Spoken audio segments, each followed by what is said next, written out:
I'm Lizz Lopez. I'm an artist and a nurse anesthetist.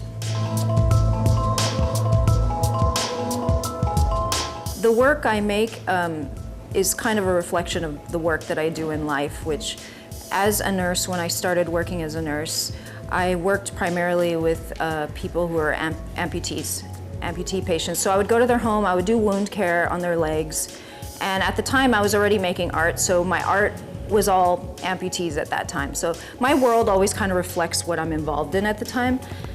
And I did that for a couple years. I moved to San Francisco. At that time, I wasn't necessarily nursing anymore, but I was still doing the amputee thing. I was very fascinated with phantom pain and some of the issues that patients without limbs have. So as I got older, I was making art still for quite a while. I think a lot of times when you're a young artist, you tend to do things in a very shocking manner, like a lot of shock value.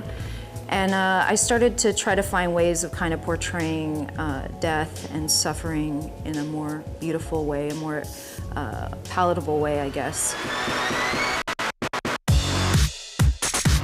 The medium I used, ironically, my degree in art was in oil painting. It was interdisciplinary with an emphasis in classical oil painting. And I did that for years, but at about 2010, I started having a lot of issues with my eyes and discerning colors, and it started to become just a really frustrating experience. So instead of spending as much time as I was taking to make a painting, I decided, okay, well, I'm gonna start drawing a little bit more. And from there, I just stopped painting pretty much completely and just started working primarily with graphite. More recently with experimental mediums, I mean, like things from the garage, oil, brake fluids, like just things that don't belong on paper probably, but they do some cool things, and I figure, you know, at some point, sometimes exciting things happen when you do things that aren't necessarily the proper things to do in art that they teach you in art school.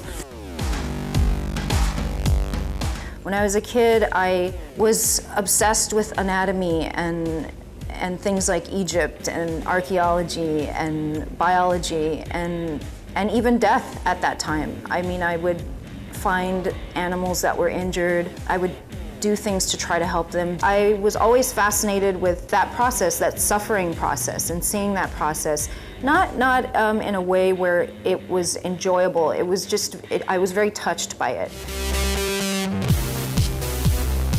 I am interested in quite a few things. I'm in music, in art, in pretty much everything. I think people tend to think like, oh, she's only into like goth or metal or certain types of things. As a matter of fact, I wish I wasn't so controlled about what I do, but I tend to kind of obsess over details, and I obsess over structure and architecture. But there's a whole other side of me that in my earlier work I was very much like kind of scraping and scratching and doing that type of thing. And it feels really good, and it's very expressive. I love art like that. If it touches you, it's worth something.